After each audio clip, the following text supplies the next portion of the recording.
All right, tonight we are so excited to have the dynamite Tony Robertson with us. And he is a wonderful resource expert in the arena of everything from weight management to cholesterol to diabetes, anything that comes under the banner of metabolic syndrome.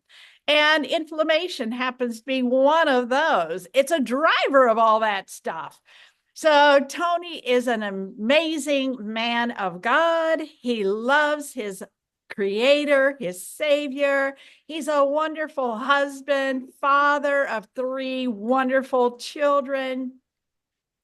And he's been working with people to change their health and make a difference for at least 25 plus years. I'll let you define that 20 plus. He is a certified nutritionist, but most of all, he is passionate about what he does. I call him the reverse engineer. And by trade, he was an engineer in the deep, dark mines of South Africa. But he has come up to the top with the sun rising to share good news with others on how they can live a happier, healthier life. So go ahead, Tony. I'm recording. Take it away. All right, thank you, Miss Levon. Excuse me. Good to be with you folks again. And yeah, it's true what Levon says. Inflammation. Inflammation is pretty much the driver of probably 99% of our problems. Inflammation and oxidation. And, so we thought we'd dig into this just a little bit, see if we can figure out what we can do about it. But it's important to understand inflammation it's a normal process in the body. It's a healing process, okay? So when your body has all sorts of chronic inflammation going on, all sorts of destruction can occur. So the inflammation is there to try and help and solve that problem. It's your body's reaction to that pathogen that's creating the damage.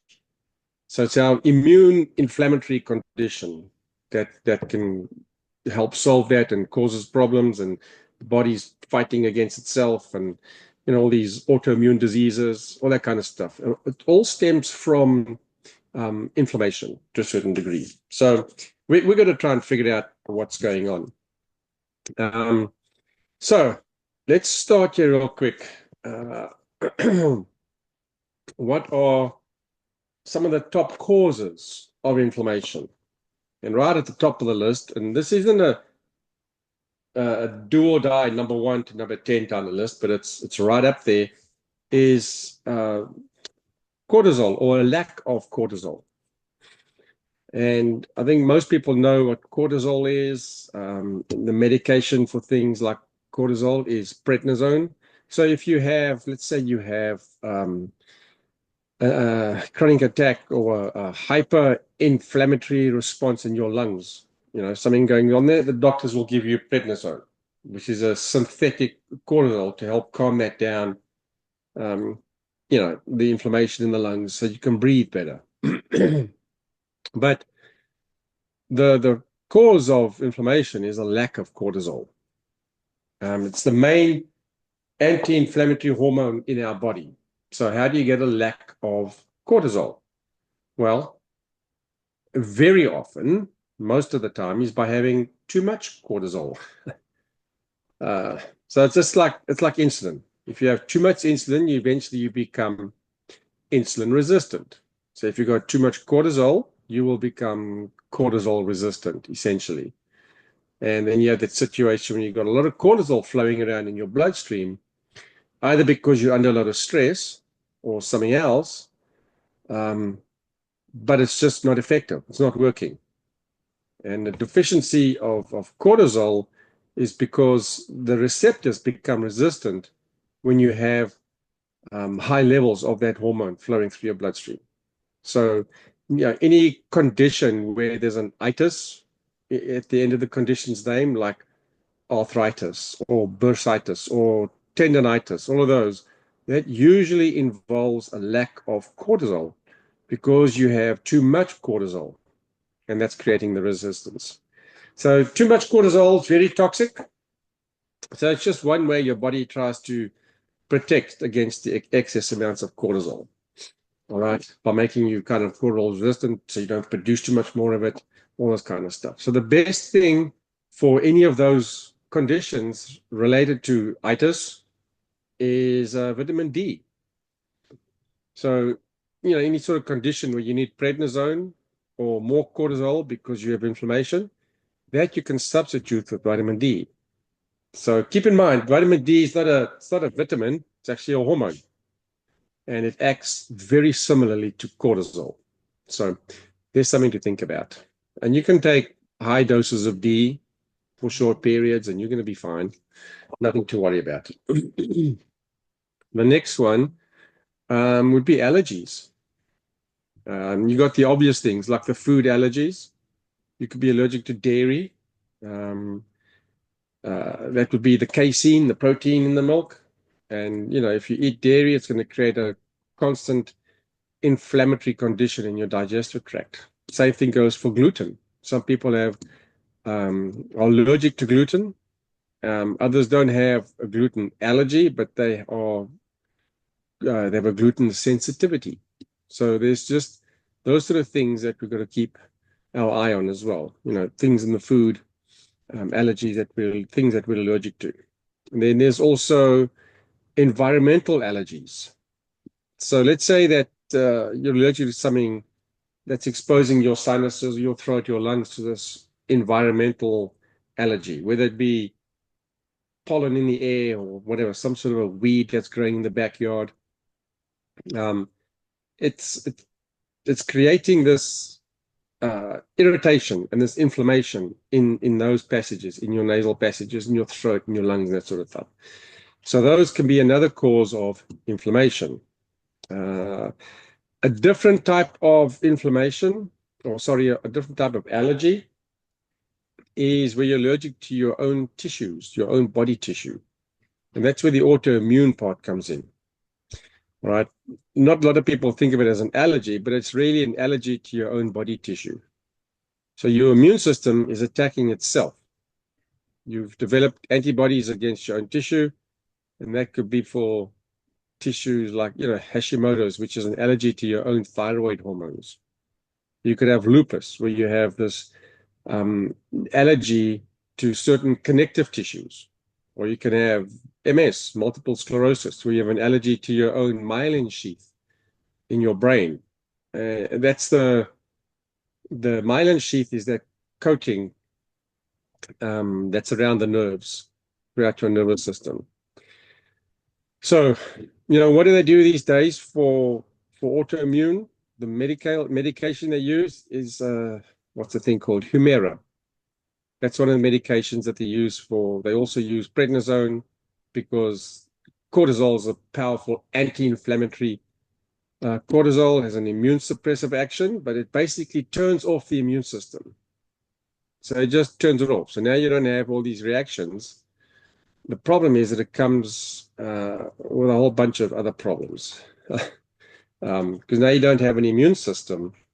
And now you're susceptible to having viruses invade the body and all sorts of that sort of nonsense going on in your system. So you lose your immune army, and in that process, without inflammation and without your immune reactions, it can then lead to a whole series of additional problems. So it's just inflammation and your immune system that's tanked and it's not able to do what it needs to do. And then things just start going from bad to worse. All right. The other one could be infections, whether acute or chronic. You get exposed to a virus and then your immune system kicks in and you've got this inflammatory reaction and then it goes away. But what happens when you get chronic infections, where the virus goes into the body and it goes into like a dormant state and it just kind of hangs out there and it's just waiting for the opportunity to come back again? Things like Epstein-Barr virus and Lyme's disease. So they're just lying around waiting for an opportunity to come out and kick you when you're down, so to speak. And they tend to come out during times of stress. It's kind of like shingles, same sort of thing. it's a virus that's triggered by stress. It'll bring it out. So we've got to try and keep our stress levels down, folks. And yeah, no, I'm not going to get political. I was going to say stress levels have come down somewhat recently. So, but it's nice to know. And if our inflammation levels are up, it tells us that we need to just strengthen our immune system. And the way to protect ourselves and prevent these viruses from coming out is just to try and stay super healthy. And that's our goal, my goal, Lavon's goal, everybody else within our organization. We're just trying to keep folks super healthy, all right? Because the body can do what it needs to do. It's built that way, but we need to give it the right information. And if we do that, then we'll be pretty resilient to some of these things coming in. All right. The next thing is gut inflammation. All sorts of gut issues, whether it be an ulcer or gastritis or just irritable bowel syndrome, any of those sort of things. Some of those autoimmune diseases, there could be several causes of this inflammation in the gut. And mainly it's going to be the foods that we eat. All right. There are some foods we aren't supposed to be eating as humans, but you know what? We do. And our bodies don't like it. It's like trying to feed a kid broccoli. There's a reason that kid doesn't eat the broccoli. He's smart. All right? We should listen to our children. But anyways, food allergies. You know, so many people have different food allergies, whether it be peanuts or whatever the case may be. And then there's also the foods high in omega-6 oils, you know, soybean oil, canola oil. None of those are super healthy for us. Plant oils are not our friend. They cause tremendous amounts of inflammation. So we have to cut those down. But it's in everything. You go to the store, you go buy a prepackaged food, for example, it's in that. You go eat at a restaurant, they've cooked your food in soybean oil or canola oil. So we have to be very careful as to where we get our food supply. Okay, what else we got here? Inflammation in your gut, as I said, it can hurt. All right. I'm going back maybe 2-3 months now. I had a bit of a gut challenge with some inflammation and an abscess on my colon. And I tell you what, it felt like I'd had a C-section and delivered a baby through that part of me, and it hurt like a son of a gun. But inflammation, it tells you there's something going on. So pay attention to it. All right. There are things you can do, things like cabbage. Cabbage has got some unique properties in it that are really good for gut inflammation. Seems to be pretty easy to digest, especially if it's like a fermented cabbage, sauerkraut, or that sort of stuff, kimchi, those sort of things. There's some good nutritional value there that can help with gut issues as well. What else we got? Let's see. Glucose. Glucose is right at the top of the list. I think it should be right at the top of the list. Where to start with glucose? People think glucose. When you talk about sugar, people think white table sugar. Glucose comes from any sort of a plant, a carbohydrate. All plants that you eat have carbohydrates in them, and they become glucose. Your body breaks it down into glucose. Right, so we have to be very careful as to how much of that we get into our system.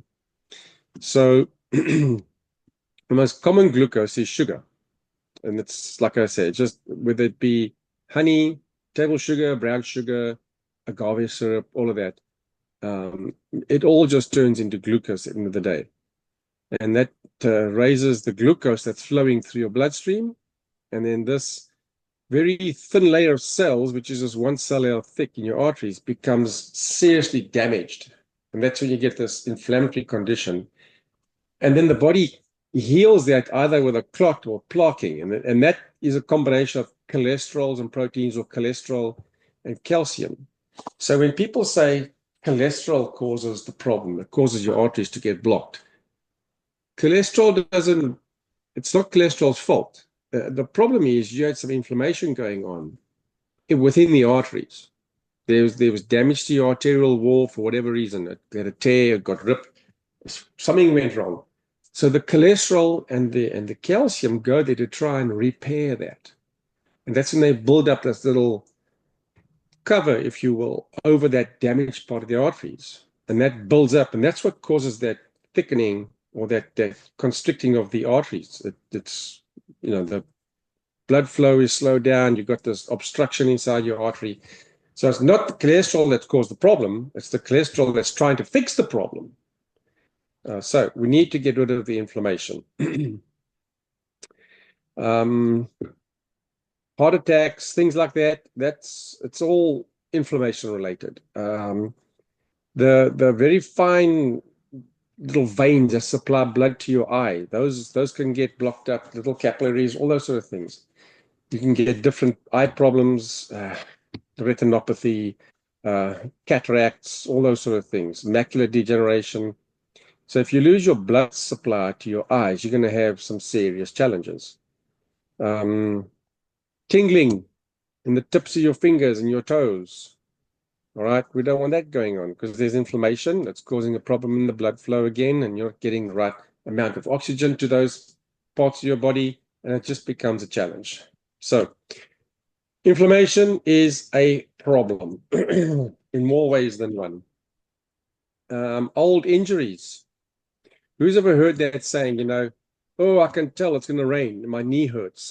An old war wound is acting up. All right. So yeah, old injuries. That's that those sort of things can put you in a state of stiffness, inflammation, chronically. So it's important if you have old injuries, and things like arthritis, is be careful not to consume too much glucose, or any glucose for that matter. If you can do something like a low carbohydrate diet, cut down on your carbohydrate intake, that's going to help keep inflammation and that sort of thing down. Okay. Low vitamin D. We spoke about vitamin D earlier, but low vitamin D is it's the same as low cortisol. You're going to have problems. Okay. And we need the vitamin D because it's a very powerful anti-inflammatory agent. So if you're low in vitamin D, like probably most people are, you're more susceptible to inflammation and pain. So we actually have to be very careful. Anywhere in your bones, in your knees, your joints, that sort of thing. So we're going to try and make sure our vitamin D levels are up, and we're making sure to get enough of those in our system. And then we spoke briefly about omega-6s, which is your seed oils, but high omega-6s and low levels of omega-3 fatty acids can also lead to a lot of inflammation. So we've got to make sure we're getting enough of our fish oils in, but it's got to be from good quality. All right. You don't want to be eating all sorts of trashy stuff that people say it's omega-3 or krill oil. You need to eat krill oil. Well, krill's not part of my food. It's part of the whale's food. I might eat the whale, but I'm not going to eat what the whale eats. All right. So we keep it a human-specific diet. Put it that way. All right. Omega-6s, there's just way too much omega-6s in all the vegetable oils, seed oils essentially, which is corn oil, soybean oil, canola oil, peanut oil, you name it. It's in all sorts of refined foods, restaurants that you go to. We touched on that earlier. It's crazy. So we have to make sure that if you're buying something that's prepackaged, read the label. Read the label. You have to read the label. And you've got to know what's in there. All right. And if you're going to eat at a restaurant, ask them what oil they're using to fry up your fish or whatever it is. I remember we were at a function in California, and they had one of these breakfasts where you could go have them scramble you 12 eggs and 15 slices of bacon and 2 pieces of toast. And so everybody ahead of me just took the scrambled eggs. And this lady she had this jug, this like a gallon bottle, and she would just pour eggs into the pan and scramble it up. And I said to her, when it was my turn, I said, listen, I don't want any of that because number one, I don't know what those eggs used to look like, if they were even eggs, if it's just the colored yellow stuff. Could I just have some regular fried eggs? And don't use the oil that you've been using. If you've got butter, just throw a blob of butter in the pan and fry me up 3 or 4 eggs. That way I know I'm getting a real egg. I saw her crack it out of the shell. And also, I know I'm not getting any seed oils that it's cooked in because I asked for the butter and she said, not a problem. All right. So we just have to ask. Just find out. We need to find out. All right. Environmental toxins, plastics that are in the environment. Silicone breast implants. I mean, there's 1,000 things. Exhaust fumes that we breathe in. There's just so much stuff out there that can cause all sorts of problems within our system. So we have to make sure that our immune system is up and running, do some sort of a detox every once in a while, get these heavy metals out of you, and help keep the inflammation levels down. All right. So how do we get rid of inflammation? Well, I've touched on a few points here already. But I think one of the most important things is to make sure that we have enough vitamin D. Now, I know a lot of people have been taught over the years, oh, inflammation, omega-6, go for it, buddy. That's all you need.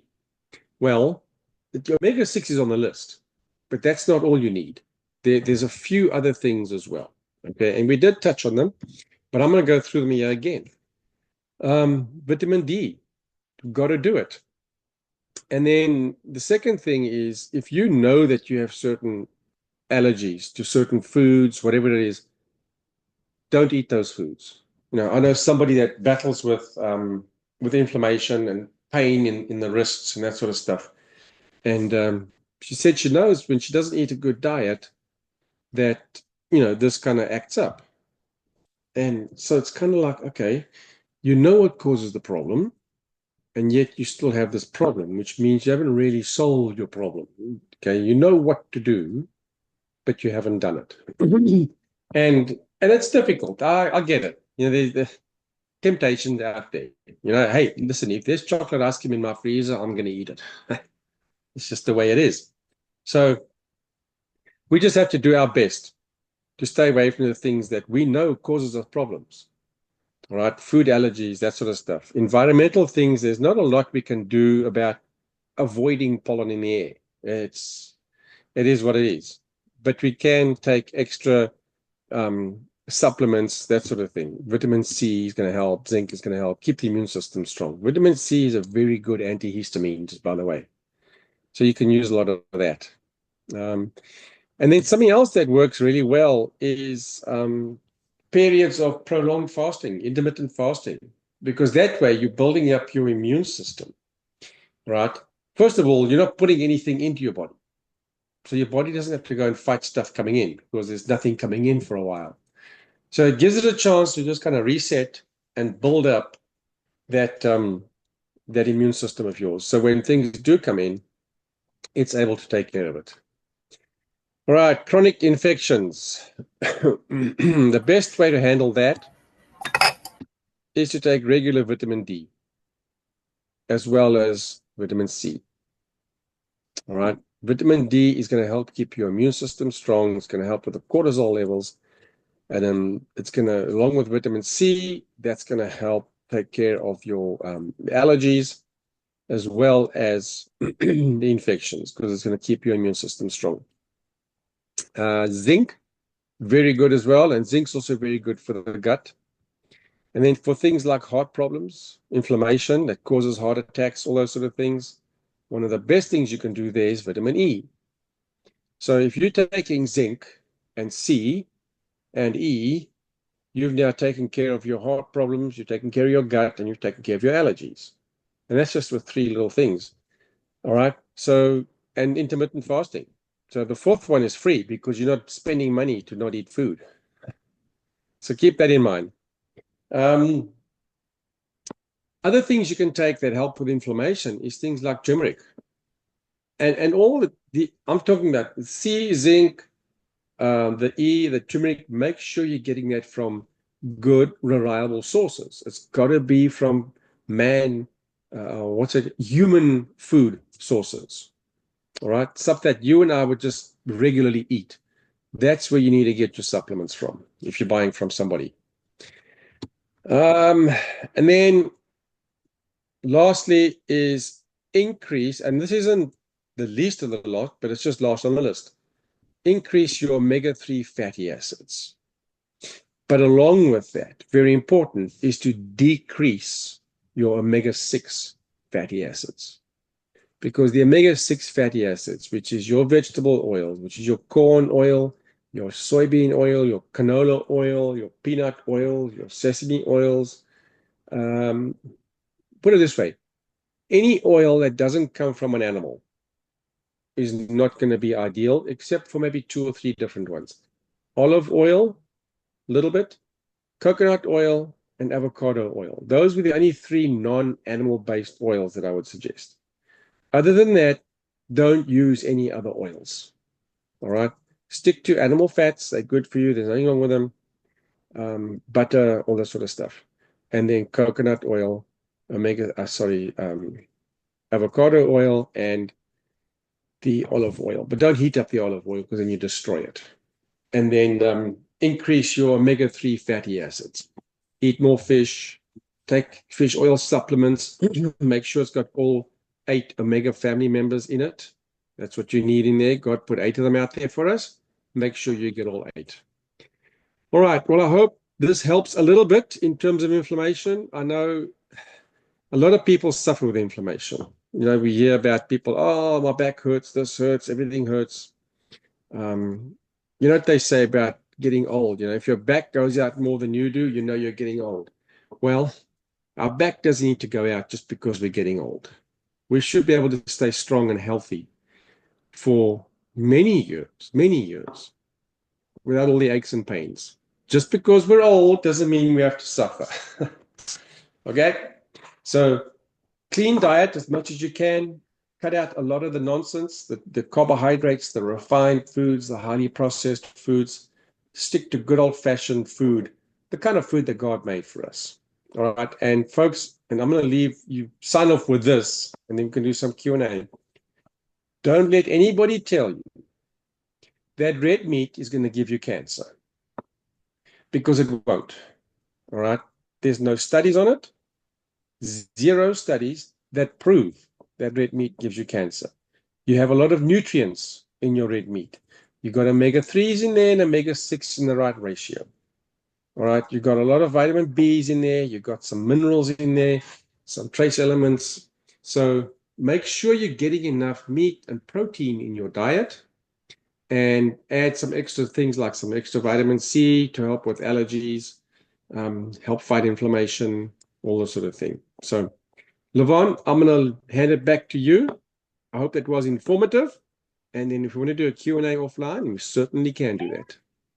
No, I am going to do it up front. What if somebody says they just got a report from the doctor and their blood shows that they have too much vitamin D in their blood? I wouldn't know how to answer that because I've never heard of somebody that has too much. I'm not sure what they're doing to get too much into their blood or why it's not being absorbed. That's more of an Yvette question. The biochemistry of all that sort of stuff. Why vitamin D is not being absorbed out of the bloodstream, I don't know. All right. We can find out and we can let you know and get back on that one. So, Yeah. Yes.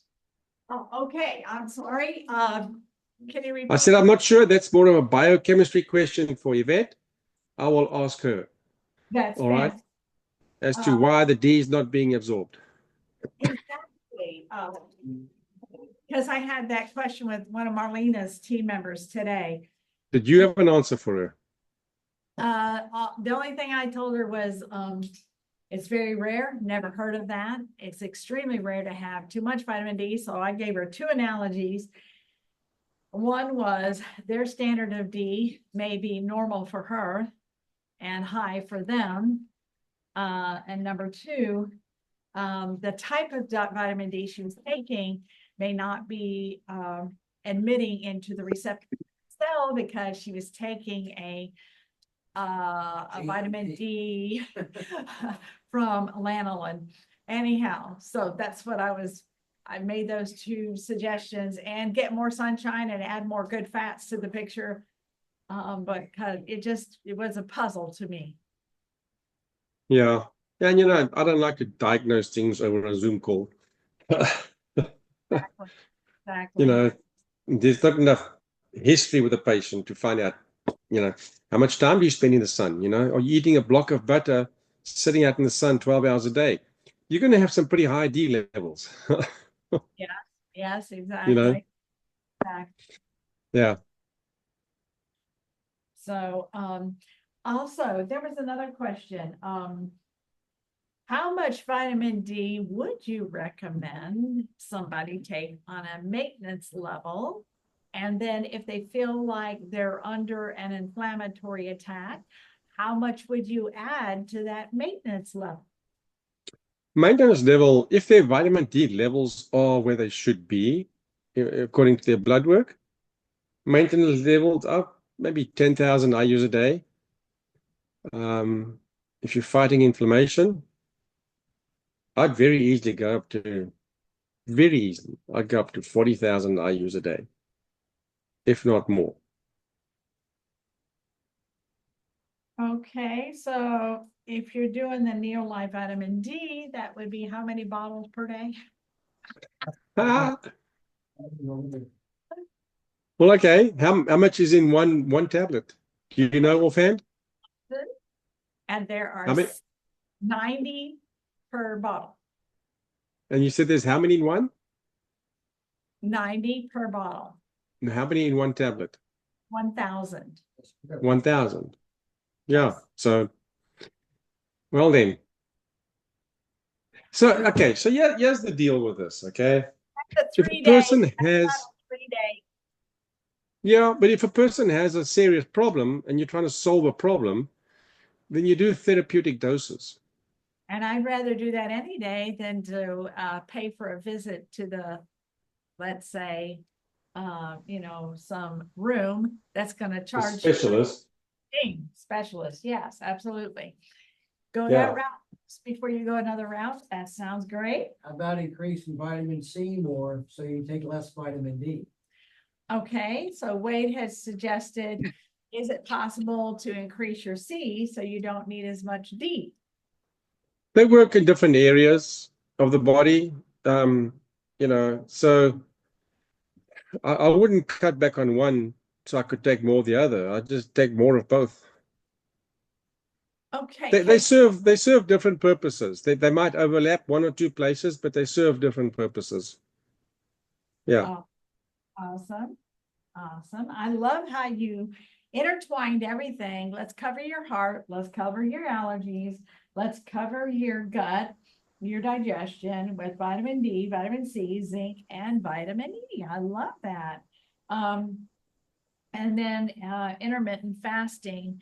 How many, if you were to do a more than just, let's say, a 16-hour fast, would you recommend doing, let's say, a 24-hour fast or a 3-day fast? What would be more effective to get your body into, is it called autophagy? What is it called?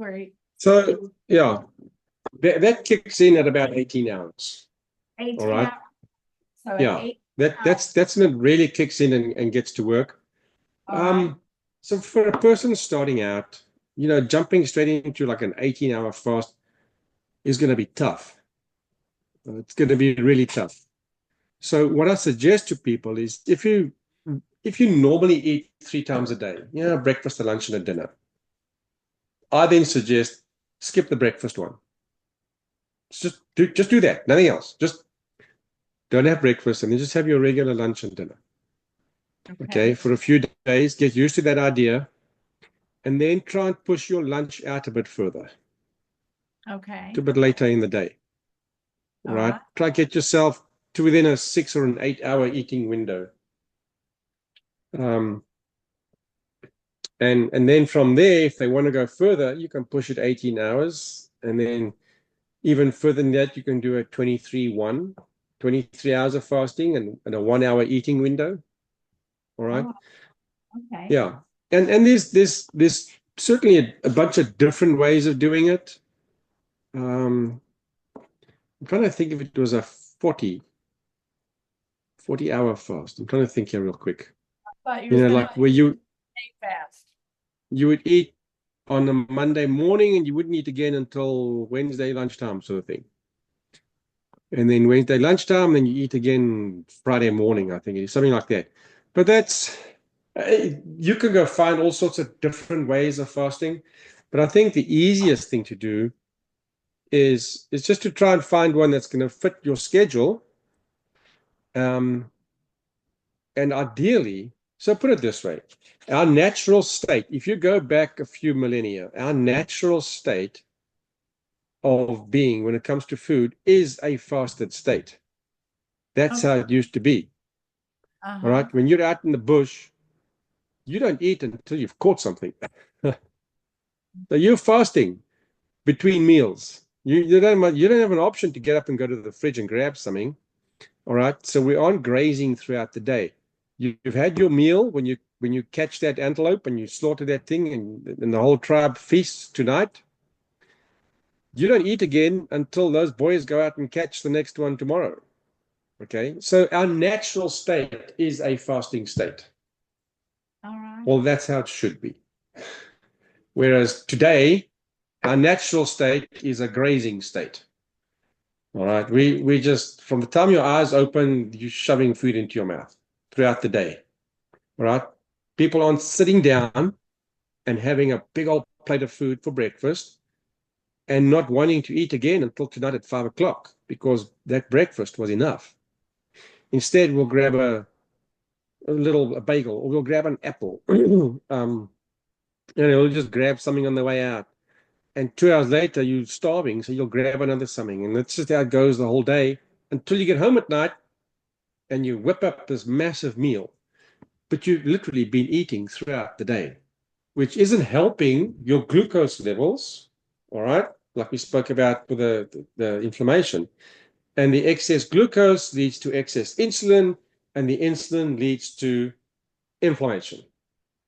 So grazing throughout the day is going to lead to things like heart problems. It's going to lead to inflammation because you've got elevated insulin levels throughout the day, which is what you don't want. All right. So a natural state of fasting keeps your insulin levels low, reduces your risk of heart attack, reduces your risk of diabetes, reduces the inflammation in your body, and you feel great. Yeah. Wow. I think it's very interesting that you're emphasizing vitamin D tonight for an anti-inflammatory. Put that in your package menu because there is a connection. Lots of studies have been done with like breast cancer. All of the women with breast cancer have a vitamin D deficiency.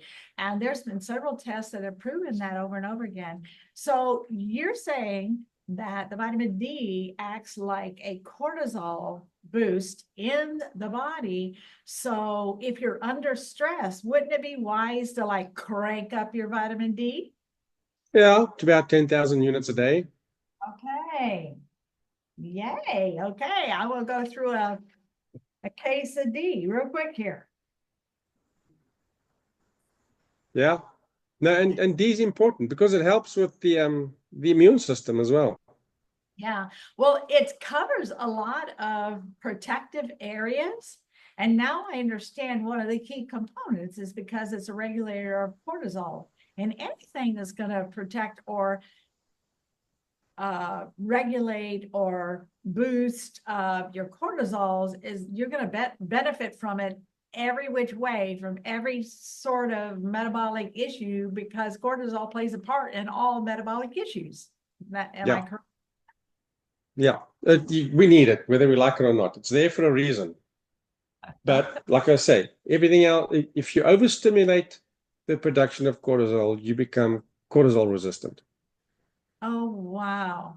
So that was very interesting to me that the cortisol plays the same role as insulin. They're both hormones. And if you overuse or overstimulate those two hormones, then it brings a breakdown in the body systems. The systems, the way you just described, the cardiovascular system, the heart system, all the way to the capillaries, every aspect of the body's systems is affected by that. Yeah. And the cortisol, which can lead to the inflammation. The inflammation leads to diabetes or insulin resistance, and then that insulin resistance in turn causes inflammation, the same as what the cortisol did. So you need more cortisol to help with inflammation, but you don't have enough. So now it tries to make more. And so you're going in these circles, but you're not getting anywhere. Your wheels are just spinning and you're not getting anywhere. So because you're getting to the root of the problem instead of just putting a Band-Aid on the situation with a synthetic cortisol, which is a steroid, which comes with its package of side effects. But vitamin D, C, all of these things are nutrients that work together as families synergistically to support all of your body systems. And that's what I love about it, because you're not just supporting one, you're supporting all of your body systems. And I love how you just emphasize the vitamin D, because we always usually think about omegas. But from now on, Tony, I'm going to be pairing it up with vitamin D. And guess what? It's a low budget impact in order to add it to your daily maintenance. Yeah. And don't forget the glucose balance with the turmeric. Oh, yes. Okay. Yes. So D, turmeric, and omega-3s. I love it. That's beautiful. That's awesome. Anybody else have any questions there tonight before Tony signs off? I do. Yes, go right ahead. Since we're talking about inflammation, I Yeah. do have some sort of an autoimmune issue, but always my sugar levels are normal, but I do have inflammation. And so I've been taking like 1 tablet of D every night. Sometimes I'll take 2 if I'm not feeling too well, but that's the only, so in other words, could I try maybe taking 5 or 6? Okay, all right. So Brian kind of walked in as you were giving us the lowdown on the 40,000 units of D. So if you'll repeat that for Brian, because Brian does have a situation, he would highly benefit from this information. Yeah, Brian, you certainly can. You can take a whole bunch of Ds.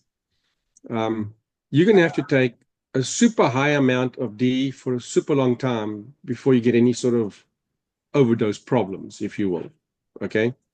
So 1 D, if you're doing just 1,000 IUs a day, if you have a problem, like you say, a bit of inflammation going on, I would up it. So tonight, when you get home, you go take another 10. Did you see his eyes pop? No, he's not.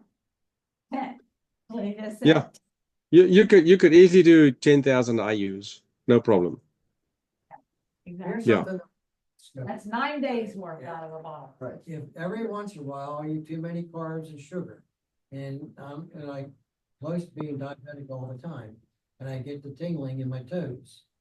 And if I have 4 in the morning, vitamin D, 4 in the afternoon, and 4 in the evening before I go to bed, just one day I wake up and the tingle's gone.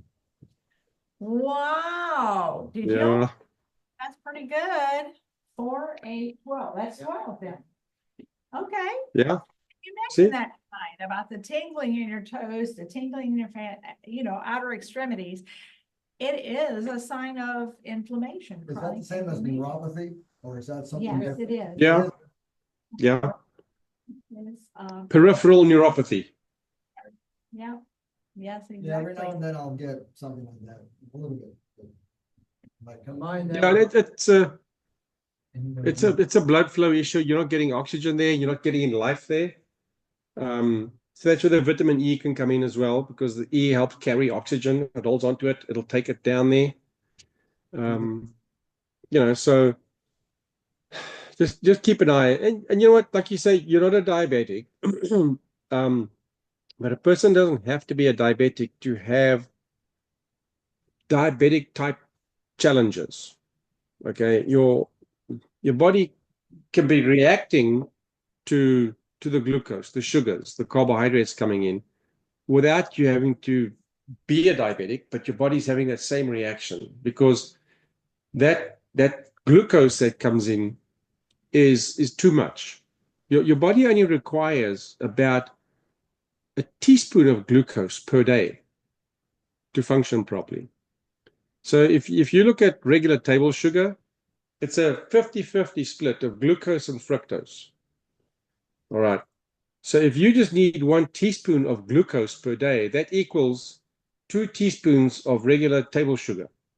That's the most that your body needs per day to function properly. All right. Anything more than that, now you're talking toxic levels. And that's when things go wrong. Now you've got a toxin in your system and your body has to try and deal with it. And that's where things can go wrong. It's the same with fructose, the fruit sugars. You know that the human body has zero requirement for fructose. It doesn't know what to do with it. It doesn't use it for anything. Absolutely nothing. The only thing it does with it, if you have too much of it, stores it in your liver as fat because it's a toxin. Your body wants to get the toxins out of the bloodstream. So it'll do that by converting that little fructose molecule into a drop of fat and just plugging it there into your liver and putting it there and saying, okay, buddy, you go hang out there for a while. We don't need you. All right. So 1 teaspoon, 2 teaspoons of table sugar per day is your max. That's all you need. If your body needs more glucose, it will make it. But it will only make it when it needs it, and it will only make as much as what it needs. So that glucose production isn't a 24/7 process. It's an on-demand process. When you need it, it'll make it. If it doesn't need it, doesn't make it. But we just come and we graze the whole day on potato chips and a snack here and a cracker there and that sort of stuff. So we just got to be careful. Too much of a good thing is not a good thing. So your body will make it if you need it. Glucose, yes. All right. It's a process called gluconeogenesis. The part that needs it, your brain. Yeah, the part of your brain that needs it. The rest of your body doesn't need it. Amygdala, I think it is. Yeah, and I do believe the hippocampus, if memory serves. But yeah, it only needs a small amount, and your body will make it when it needs it. All right. So don't have to worry. If you never, ever, and I'm not telling folks to go and do this, but if you never eat a carbohydrate again, you'll be just fine. Because your body will make the sugar as it needs it. It'll make it from the protein you're eating. So, if you're living on T-bone steaks 3 times a day and that's it, nothing else, if your brain needs the glucose, your liver takes a piece of that steak and says, make some glucose, makes a teaspoonful, feed your brain, everybody's happy. Okay? Yes, do you think that is why so many, studies have been done, books have been written by top scientists showing that this is how to reduce inflammation in the brain and reduce or even eliminate, according to the scientist that is writing the books and doing the research, things from seizures to depression to schizophrenia behaviors. So the brain, I was going to say brain disorders, but it's not. Brain, help me out, Levon. Schizophrenia, a memory loss, okay? All those things to deal with the brain, Alzheimer's, all that. That is type 3 diabetes.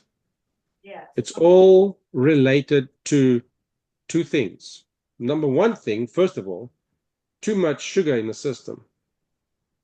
And then the second thing, not enough fat in the system.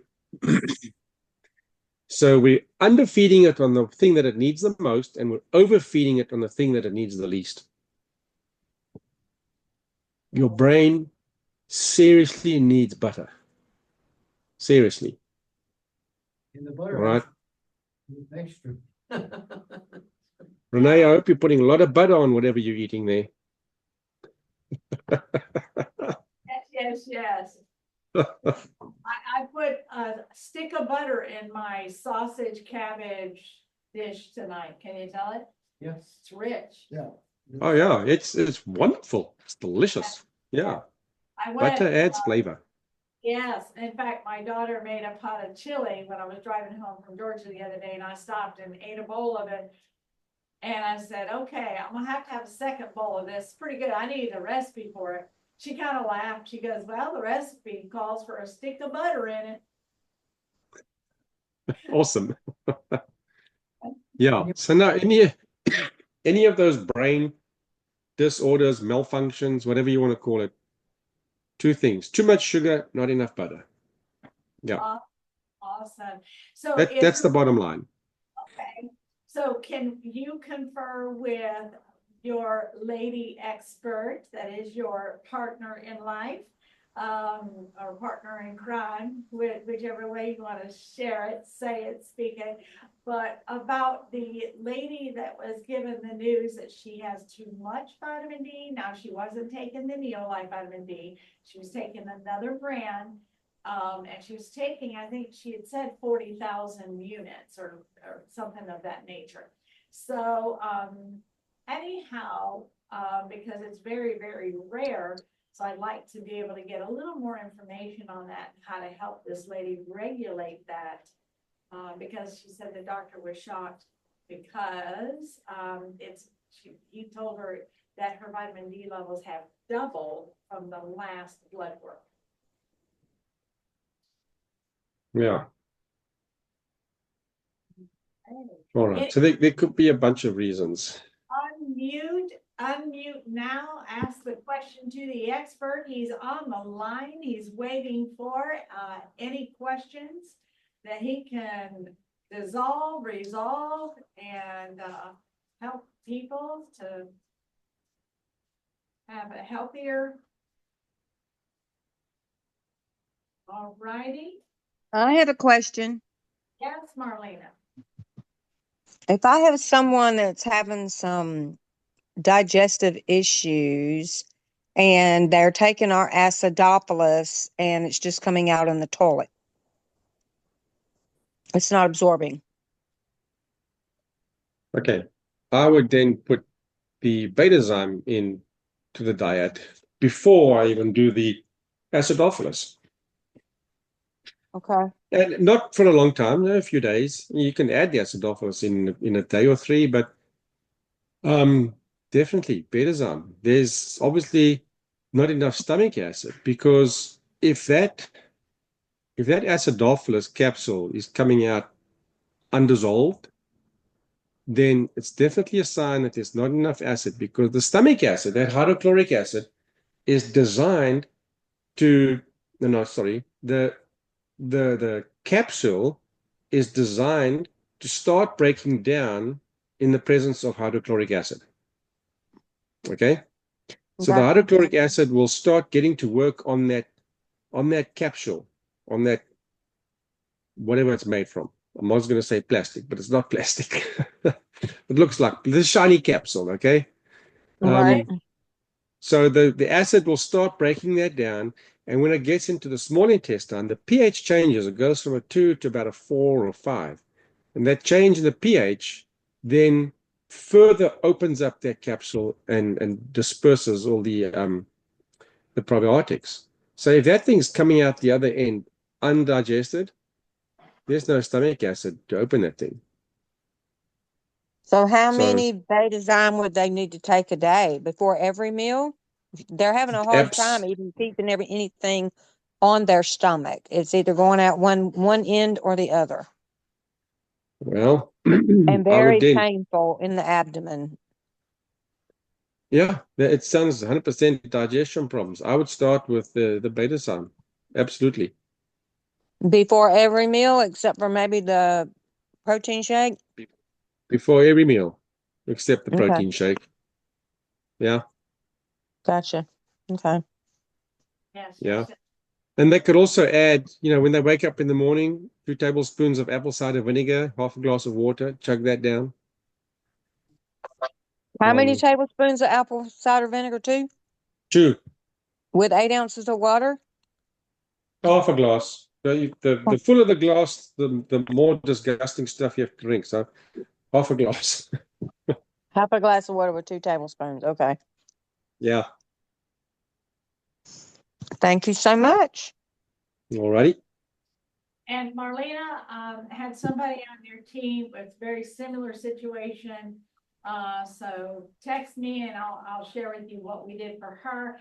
And she did send back a text the other day saying, praise the Lord, she is doing 100% better. Yeah, because they're thinking that this person has Crohn's disease. Yeah, well, Crohn's is chronic inflammation in the lining of the colon. Right. Yeah, they were wanting to do a colonoscopy to see if there was any fistulas. And they don't want to do that. So what Awesome. other alternative do you have to tell whether or not you would have any fistulas? I don't know of any medical procedure, but are we still, sorry, I had a distraction there for a second. Are we still talking about the same person, Marlena? Yes. Yes. Okay. Yeah. What I would do is, number one,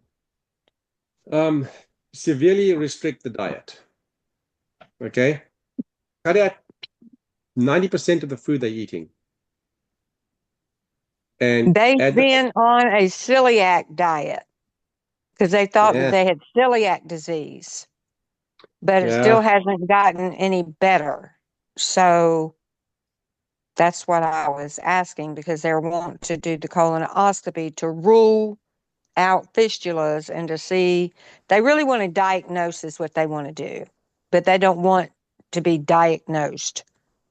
Yeah, I know. You see what I'm saying? I'm trying to be very careful in my terminology here.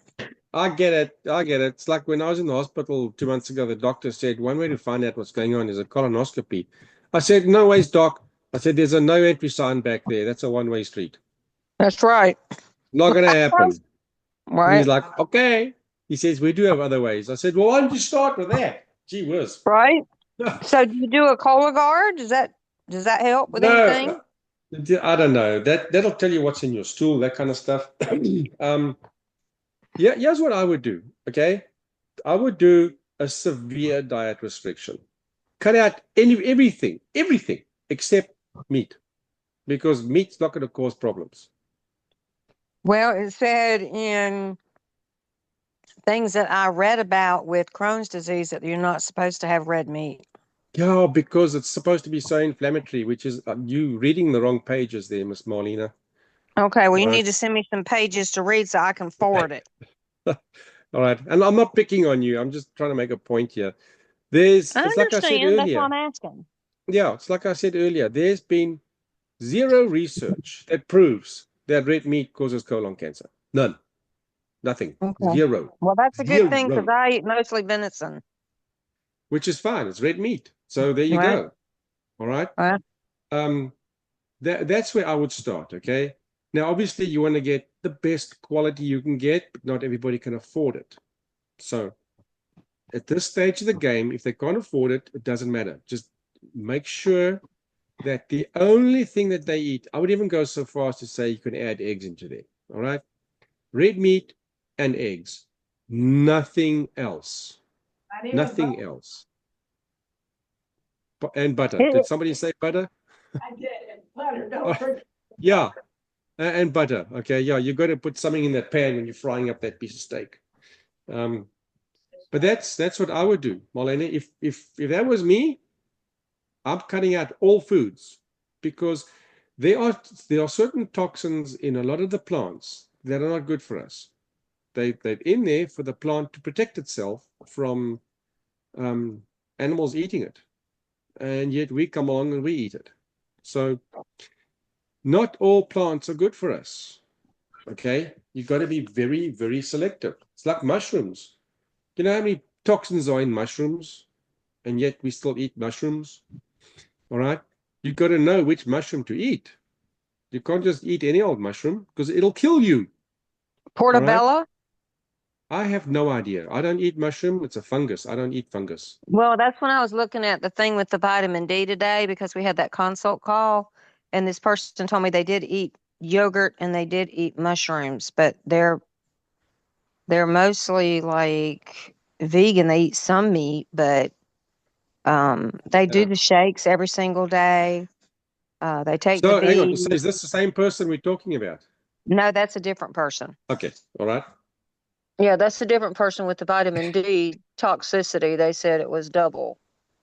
Yeah. No, then stop eating certain things. Just get back to basics. All right. Yeah, that's what I mentioned to her because she's been Yeah. taking Neolife for many years. Yeah. No, that's fine. She can stick with the products, but a lot of our problems come from the foods that we eat, and more importantly, the foods that we don't eat. Right. We've been told not to eat butter because it's going to kill you. Don't eat red meat, you can get colon cancer. But go ahead and eat all the green leafy stuff you can find. That's Well, loaded with toxins. yeah, well, the kind of butter we've been eating's been the wrong kind of butter. So that's why they Well, say, even the wrong kind is better than not having any. Okay. yeah, If you're getting butter that does not come from grass-fed cows, you're still way better off eating that butter than not having butter in your diet. right. Okay. So I love butter. I use butter in all my cooking. I butter, butter, butter. yeah, Better and butter. It's better and butter, everything's better in butter. right? But yeah, so speak to those people, Marlena, about the colonoscopy thing. I'm glad they don't want to do it because, I don't think it's, but I wouldn't do it if it was me. Put it that way. Okay. Okay, well, let me ask you for me. When I was in my early 50s or however long ago it was, uh, that was before Neolife, okay? And I did have a colonoscopy and I did have polyps and they removed the polyps. They were wanting me to go back every 5 years and suggested that my children go at 40 instead of 50, which I haven't been back because I've learned differently. So, what product do you take is it flavonoids if you happen to have polyps for them to shrink or whatever? What do you do? I don't know. I don't know if Levon has an answer for that, but I don't. I don't know that you can shrink the polyp. If it's there, it's there. Just eat a proper human diet. Don't eat too much fiber. There's no need for so much fiber in our diets. I don't know who came up with that, whatever, 20 grams a day. Somebody didn't have anything to do for the day, so he just kind of sucked that out of his thumb. I mean, we were dealing with somebody yesterday, a friend of ours here in Phoenix. She was on the phone with Yvette. She was in tears. She's so backed up and she didn't know what to do. She had whatever the stuff was you buy at the store. Metamucil. Yeah, Colace? no, Metamucil, I think. Ugh. Then Yvette told her to go get some some magnesium citrate from the pharmacy, drink half a bottle of that. And half an hour later she called. She says, this hurts. I'm sitting here in the bathroom, but it's hurting, but nothing's coming out. And Mm. and she's been a vegan now for ever since I've known her. Like, it's last 6 years that I've known her. Okay, but she started before then. So she's getting no animal fats into her system. She looks like death warmed up. She's getting a lot of plant proteins, but she's getting a lot of fiber in her diet as well. And Mm. it's now, I think, her problems that she has now is because of the last 6 years of just shoving leaves down her mouth and no real food. Mm. That's my take on it. All Wow. right. I might be wrong. I might be totally wrong, but that's just the way my brain goes. So Yeah, yeah. I But understand. Yeah. this person has to get protein in, preferably from a meat source.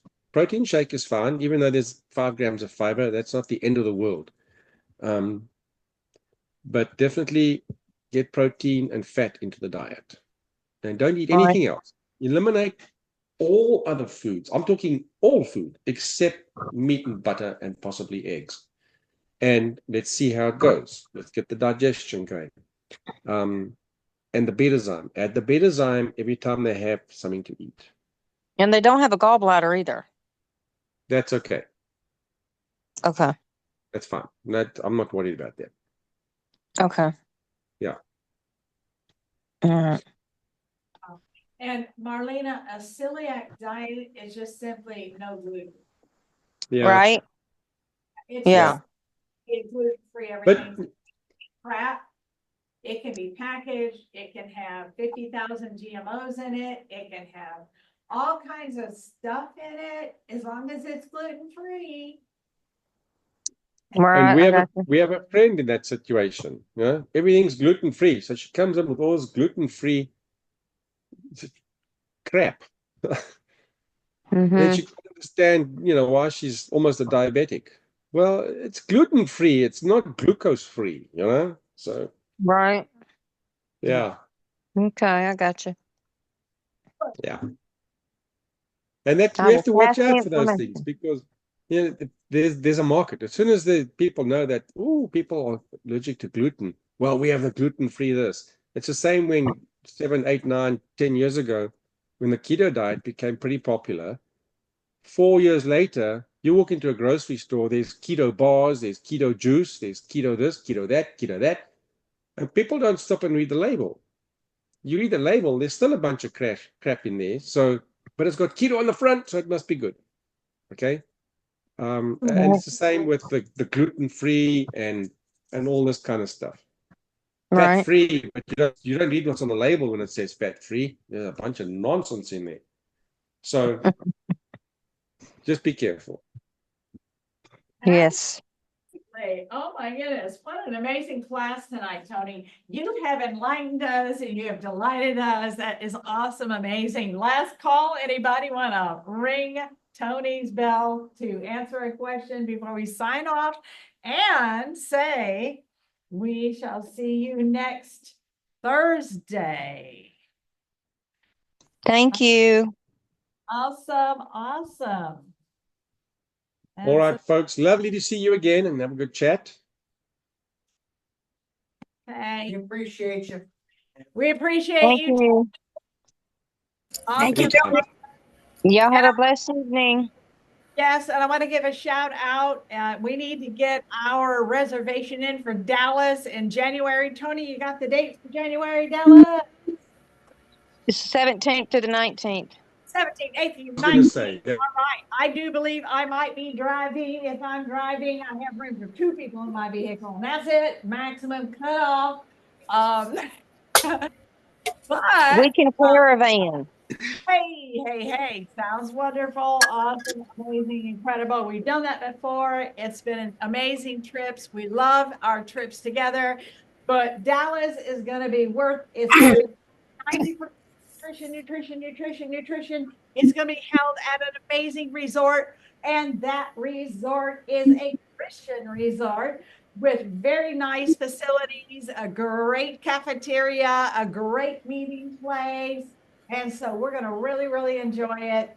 Plus, this Saturday, be on the rally call, 11 o'clock, training leadership. Everybody wants to be improve our leadership skills with Louis Smith. And then at 12 o'clock, we're going to hear from around the world. What is around the world? We're going to hear from the team in Australia, the team in Europe, the team in South Africa, North Africa.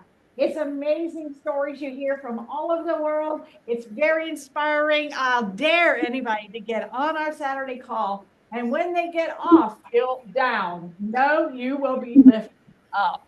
Anyhow, I have one more announcement. Louis Smith will be right here in this room. Hopefully, I got to get a confirmation on Monday.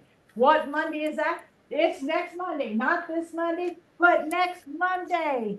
And that will be the 18th of November. I'm actually looking for location, but I have asked for the Hope Community right here to be open for that event on Monday. Anyhow, I think And that then, is a bit of and our Wednesday he'll be in Tallahassee, woo, the yeah, 20th. yes, confirmed. He's headed to Tallahassee after Lakeland, Florida. Awesome. Amazing. All right. Now, let me go over here and, okay, where do you sign off on the, oh gracious, I'm going to have to get my glasses for this. To press pause, press pause, no, end recording. Everything's different, so I got to go. Nope, it's not going to be there. Recording up here.